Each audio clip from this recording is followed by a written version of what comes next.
1966년 5월 어느 날 영문학과 1학년 교실에서 철학 개론을 강의하고 있었다. 수업 도중에 한 학생이 질문해도 좋겠느냐고 정중하게 물었다. 질문하라고 했더니 그는 일어나서 선생님, 진리가 무엇입니까? 라고 물었다. 햇병아리 교수인 나에게는 너무나 큰 질문이었다. 나는 대답을 망설이다가 독일 철학자 임마누엘 칸트가 말한 진리 개념을 설명했다. 칸트는 순수 이성 비판이란 저서에서 진리에 대해 논하고 있다. 칸트가 위의 책에서 정리한 바에 의하면 어떤 사물이나 사건이나 사물에 대하여 나의 머릿속에 있는 그것에 대한 개념과 실제의 그 사물이나 사건이 일치할 때 그것이 진리이다라고 한다. 예를 들어 내가 지금 쓰고 있는 만년필에 대해 내가 머릿속으로 생각하고 있는 만년필과 내가 손에 쥐고 있는 실제 만년필이 일치할 때 이것이 진리이다. 이러한 진리 개념은 인식론상의 진리이다. 열을 올려 설명을 한 후 그 학생의 얼굴을 내려다보았더니 그는 픽 웃으면서 말했다. 교수님, 그러한 진리는 내가 묻는 질문에 해당하는 진리가 아닙니다. 그런 진리가 나와 무슨 상관이 있습니까? 내가 그것을 위해 살다가 그것을 위해 죽을 수 있는 진리를 말씀해 주십시오. 나는 당황했다. 나의 가장 큰 약점을 그가 찌른 것이다. 그러한 진리는 나도 아직 찾지 못하고 있습니다. 나도 지금 그런 진리를 열렬히 찾고 있습니다. 라고 했더니 그 학생은 다시 벌떡 일어나 선생님께서 지난 시간에 철학이란 진리를 찾는 학문이라고 말씀하셨습니다. 그런데 오늘 선생님의 말씀은 선생님께서도 아직 진리가 무엇인지 모른다고 하시니 그렇다면 수업을 더 이상 계속할 필요가 없지 않겠습니까? 선생님 자신이 아직 모르고 계신 것을 저희에게 가르치신다는 것은 서로 간의 시간 낭비가 아니겠습니까? 그러니 이만 종강하시는 것이 어떻겠습니까? 라고 단숨에 말하고는 앉았다. 이 말에 교실에 있는 전 학생들이 와 하고 웃었다. 나는 얼굴이 홍당무가 된 채 말할 바를 잃고 그 시간을 어물어물 넘겼다. 시간을 알리는 벨소리가 날 때까지 어쩌면 그렇게도 길게 느껴졌던가. 나는 그날 밤 늦게까지 연구실에 앉아 생각했다. 그 학생이 제기한 이의는 타당하다. 알지 못하는 것을 가르친다는 것은 장님이 장님을 인도하는 난센스다. 그렇다면 어떻게 할 것인가? 확고한 진리를 터득할 때까지 가르치기를 중단해야 하는가? 석가는 생로병사에 대한 의문이 깊어지자 왕궁을 떠나 설산에서 7년을 사색한 후 도를 깨쳤다. 그는 도를 깨우친 후에야 가르치기 시작했다. 예수도 벽촌에서 몫으로 업을 삼고 살다가 30이 지나서야 자기가 하나님의 아들임을 깨우치고는 때가 찼고 하나님의 나라가 가까웠으니 회개하고 복음을 믿으라고 가르치기 시작했다. 나도 석가나 예수와 같이 결론에 도달한 후에 가르쳐야 하는가? 다른 선배 교수님들은 어떤가? 나와 50보 100보의 차이다. 물론 그 지식의 폭이나 이해의 깊이는 나와 같은 풋내기 조교에게는 비할 바 아니겠지만 모르고 가르치고 있기는 역시 일반이다. 철학가의 선배 교수님들은 자기가 터득한 삶의 의미나 진리를 강의하는 것이 아니라 서양 철학자들의 책을 번역 소개하는 정도에 머무르고 있는 것 같다. 모 대학 철학가의 모 교수는 모 박사는 칸트 전공이다. 모 대학의 누구는 하이데커 전공이다. 하여 자기가 전공하는 서양 철학자의 책을 읽고 번역하고 논문을 낸다. 외국에 가서 학위를 얻고 해가 지나면 권위가 붙는다. 학생들에게 자기의 인생관을 이야기하는 것이 아니라 자기가 이해한 칸트나 니체를 말한다. 자기의 고뇌를 거쳐 체득한 삶의 지혜를 말하는 것이 아니라 다른 사람의 것을 소개한다. 나도 선배님들과 같은 과정에서 인생을 살아갈 수 있을까? 그해 나는 모교의 특별 배려로 교우비 미국 유학생으로 선발되어 출국 수속을 준비한 중이었다. 미국에 가서 공부하고 귀국하여 모국의 강단에 다시 섰을 때 후배들에게 진리를 자신있게 가르칠 수 있을 것인가? 자신 없는 일이었다. 계획된 과정을 밟아 나가는 중에는 근본적인 문제의 접근과 해결은 거리가 멀 것 같았다. 그 과정대로 밟아간 훗날에 학생들의 절실한 문제에 대한 해답을 주지 못하고 또한 나 자신의 지적인 방황과 인텔리겐치아의 나약함에서 벗어나지 못하게 된다면 얼마나 후회스러운 인생이 되겠는가. 인생은 단 한 번으로 주어진 것이다. 좀 더 의미 있고 알차게 살아야 하지 않겠는가. 훗날의 학생들에게 물론 나 자신에게 이러한 삶이 진리의 삶이요 참된 가치를 창출하는 삶이다라고 자신 있게 말할 수 있어야 한다. 생계수단으로서의 직업은 이발사이건 농부이건 간에 자기가 확신 있는 것을 말하고 자기가 생체험 속에서 터득한 가치를 생활 속에 구체화하는 생을 살아야 할 것이다. 그런데 이런 일폐지하여 내가 그것을 위해 전체를 걸 수 있고 그것을 위해 죽을 수 있는 진리는 무엇인가? 그러한 진리에 도달하는 가정은 어떤 가정일까? 그러한 삶은 어떻게 성취되는 것일까? 다만 지금의 나에게 분명한 것은 이 가정을 밟아 나가서는 그러한 결론에 도달하지 못할 것이라는 사실뿐이었다. 나는 원효 대사를 생각했다. 신라 땅의 청년 구도자였던 원효는 불도를 탐구하기 위해 당나라로 향했다. 만주 벌판에 닿은 어느 날 밤에 그는 한 초옥에 지친 몸을 뉘었다. 그는 한밤중 갈증이 나서 물을 찾았다. 더듬거리던 손에 한 물 항아리가 잡혔다. 그는 반갑게 여겨 그 물을 마셨다. 물맛은 시원하고 달기가 꿀 같았다. 다시 잠이 든 원효는 그 다음날 아침 햇살이 비친 후 깨어났다. 일어나 또 하루의 여장을 꾸리는 그에게 해골 바가지 하나가 눈에 띄었다. 그 해골에는 시체 썩은 물이 반이나 고여 있었다. 그제서야 그는 어제 저녁 잠결에 갈증을 죽인 물 항아리를 생각했고 그 항아리가 바로 해골 바가지였으며 그렇게도 달고 시원했던 물은 송장 썩은 물이었던 것을 알게 되었다. 사실을 알게 되자 원효는 속이 뒤틀려 먹은 물을 뒤늦게야 토해내었다. 그러던 그에게 호련히 한 깨달음이 왔다. 돈은 당나라에 있는 것이 아니라 내 마음속에 있는 것이로구나. 물은 같은 물이었으되 어제 저녁 내 마음에 단물이라 생각했을 때는 달았고 지금 썩은 물이라 생각했을 때는 역겨워 토해낸 것이다. 모든 것이 나 자신의 마음속에 들어있다. 나의 마음을 살펴 다스리고 다듬음이 이 도에 이르는 길이다. 그리하여 원효는 당나라로 가던 발걸음을 되돌려 신라로 돌아왔다. 그 후 그는 수도를 더하여 걸출한 진리인이 되었다. 나도 참다운 철학을 하려면 책을 읽고 유학을 하고 논리의 연구에 매여 있을 것이 아니라 나의 마음을 닦아야 하지 않을까? 삶의 의미를 터득하는 길이 미국에 있는 것이 아니라 내 북은 가깝고 소박한 곳에 깃들여 있지 않을까? 우리 조상들의 얼과 숨결이 배인 이 땅의 어딘가에 내 삶의 뜻을 깨우쳐줄 터전이 있을 것이다. 생각이 여기에까지 미치자 나는 그때까지 계획했던 모든 것을 중단하고 백지에서 인생 수업에 나서기로 결심했다. 여름방학이 시작되기가 바쁘기에 나는 약간의 돈을 마련하여 서울로 올라왔다. 얼마 후 서울역 뒤편 만리동 고개에서 아이스케이크 장사를 시작했다. 아이스케이크 하나에 2원, 70전에 받아서 5원에 파는데 하루 종일 팔면 300개 정도를 팔았다. 만리동 고갯마루에 소위 초등학교가 있었다. 교문 옆에 케키통을 놓고 앉아 밀짚 모자를 눌러쓰고 케키가 2개에 10원 하고 소리 지르다가 통을 둘러매고 서울역 쪽으로 내려온다. 서울역 광장을 돌아 남대문을 거쳐 명동으로 갔다가 시청으로 돌아 다시 소위초등학교로 돌아간다. 이 코스를 하루에 몇 번씩 돌며 아이스케이크를 팔러 다니는 것이다. 열심히 팔면 하루 3끼 밥값과 잠자리값을 벌 수 있었지만 게으름을 피우거나 날씨가 흐려지는 날은 끼니도 마련하지 못했다.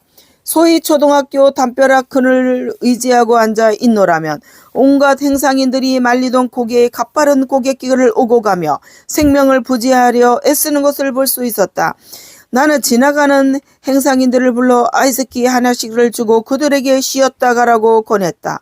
처음에는 서먹서먹하고 의심쩍었으나 며칠 지나니 친숙해져 그곳을 지날 때면 을에 아이스케이크 하나를 얻어먹고 쉬어가려는 것으로 생각하게끔 되었다.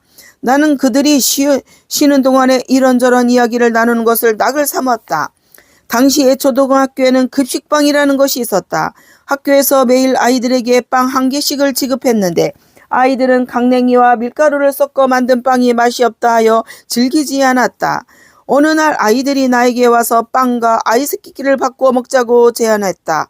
나는 하루 세끼 해결이 숨가뻤던 터라 이 물물교환 제의에 응하기로 했다.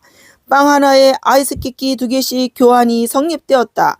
저녁 때가 되면 나의 케키통은 급식빵으로 가득 차 있었다. 나는 그 빵을 남대문 노동자 합숙소로 가져가서 잠자리 동료들과 함께 나누어 먹었다. 자연히 노동자 합숙소에서 나의 인기가 날로 높아갔다. 어느 날도 평소처럼 소위 초등학교 담벼락에 기대에 앉아 있으려니 젊은 나이의 빈병 수집 장수가 손수레를 끌고 고갯길을 올라왔다. 손수레 위에 강냉이 튀긴 자루를 싣고 가위를 짤랑거리고 다니면서 빈병이나 삼배옷, 고물 등을 수집하는 사람이었다. 나는 버릇처럼 그에게 여보 더운데 여기 좀 쉬어 가시오. 내 케키 하나 선사하겠소다 하며 그를 불러세웠다. 그는 담 그늘로 피해와서 손수레를 길가에 세우고 앉았다. 야 이거 더워 못해 먹겠는걸 고맙소. 그러나 케키값은 내가 드리리다 하며 내가 주는 케키를 받아 지었다. 나는 그에게 원 별 말씀을 그냥 하나 드리는 거니 신경 쓰지 마시오. 어때요 요새 더워서 병장사 힘들 텐데요 하고 물으니 그냥 밥이나 먹지요 라고 대답했다. 그때 그의 손수레 위 강댕이를 담은 자루 곁에 놓인 외국 책의 제목을 보니 독일의 실존 철학자 하이데커의 저서인 형이사학이란 무엇인가란 책이었다. 나는 전공서적을 우연한 장소에서 본 것이 반가워 그 책을 집으며 그에게 물었다. 노형, 이 하이데커 책 어디서 구했어? 나의 짐작으로는 빈병 장수가 독일 서적을 읽는다는 것을 상상할 수 없기에 그 고물을 강냉이와 바꿀 때 따라온 것이라 알았다. 그 책에 제본이 잘 되어 있으니까 그가 손수레 위에 골라놓은 것으로만 생각했다. 그런데 내가 책의 저자인 하이데커 이름을 대며 물으니까 그는 케키 먹던 손을 멈추고 의아한 표정으로 나를 살폈다. 그리고 내게 되물었다. 아니 당신 이 책이 하이데커 책인 줄 어찌아시오?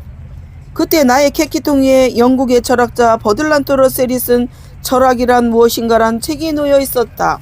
그의 눈길이 그의 책에 닿자 그는 나를 의심쩍게 보며 당신이 이 러셀의 책을 읽는 거요? 하며 물었다. 서로 놀란 우리는 정식으로 통성명을 하고 각자 자기를 소개했다. 그는 서울대학교 철학과를 졸업하고 시내 모 고등학교에서 독일어 교사로 있다가 따분해서 그만두어 버리고 손수레를 밀고 다닌다는 것이었다. 우리는 서로 의기투합되고 배짱이 맞아 대포집으로 직행했다. 대포집에서 뽀얀 막걸리잔을 서로 권하며 우리는 인생을 논했다. 그는 말했다. 공자께서 어른에게 말씀하시기를 조문이 도면 석가라도 가하니라. 아침에 도를 들으면 저녁 나절에 죽어도 좋다고 하셨는데 누군가가 나를 살아가는 이유를, 내 존재 이유를, 그리고 어떻게 살아가야 할 것인가를 내 존재 방식을 알려준다면 나는 그를 일평생 섬기겠다. 그의 말은 바로 나의 말이었다. 나는 그에게 나의 분신을 보는 것 같았다. 그와 헤어진 후 나는 아이스크림 기둥을 가져다 주고 서울역 부근 언덕에 솟아있는 교회당을 찾아갔다. 마침 수요일이었다. 수요예배의 뒷자리에 앉아 나는 기도했다. 신이시여, 우주를 깨뜨는 진리의 신이시여, 모든 존재하는 것의 의미시여, 당신이 여기 계시다면 오늘 나에게 계시하여 주시옵소서. 오늘 나를 사로잡으시옵소서. 나를 뜨겁게 하소서. 나로 하여금 이 방황과 고뇌에서 해방되게 하소서. 나는 절박한 마음으로 신이 나타나 주기를 간구하였다. 신이시여, 당신이 존재하신다면 이날 저녁 설교자의 입을 통해 나에게 깨달음을 주시옵소서. 목사님의 설교 중에서 당신의 존재를 확인하게 하소서.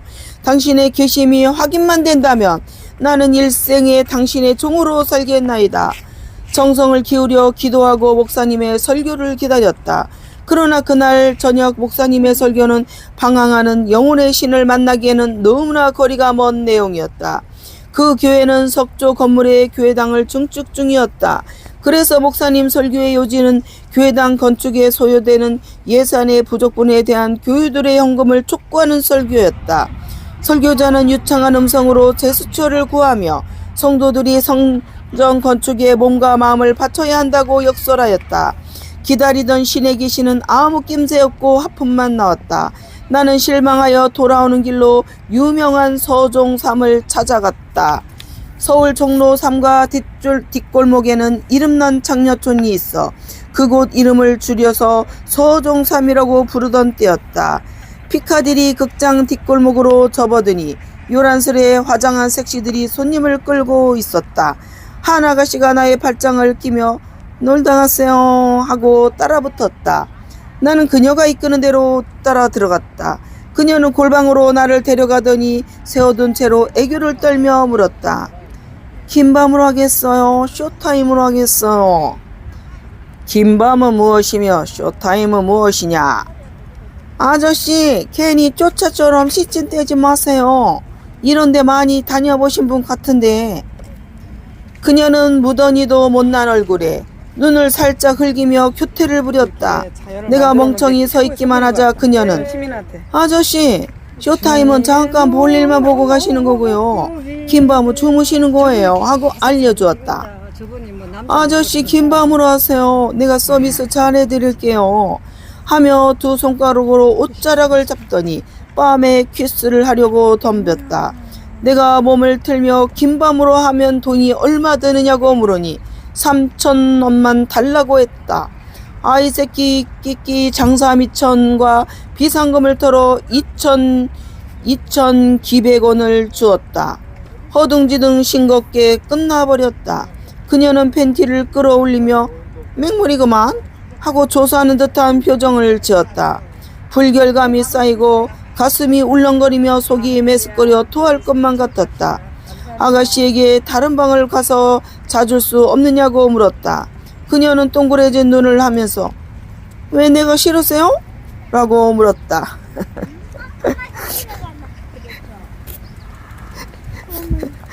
나는 아니 책이나 좀 더 보다가 잘까 해서 그런다 라고 대답했다. 새벽에 다시 오겠다고 하며 나가기에 다시 오지 않아도 된다고 했다. 그녀는 얼굴이 활짝 밝아지며 나갔다. 아마 다른 상대를 골라 수입을 올릴 수 있게 되어 좋아하는 것 같았다. 나는 잠들려 애썼으나 잠을 이룰 수 없었다.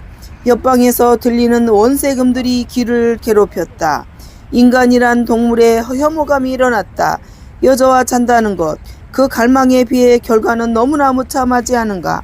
나는 일어나 가방 밑바닥에 있던 성경을 끄집어냈다. 무릎을 꿇고 성경을 두 손바닥 사이에 낀 채 기도했다. 이 책이 당신의 책이라면 지금 내가 펴서 눈이 가는 말에 나에게서 깨달음을 주소서. 아멘. 눈을 감은 채 성경을 폈다. 조심스럽게 눈을 뜨며 펼쳐진 곳을 보니 구약 신약 사이에 끼워진 백지였다.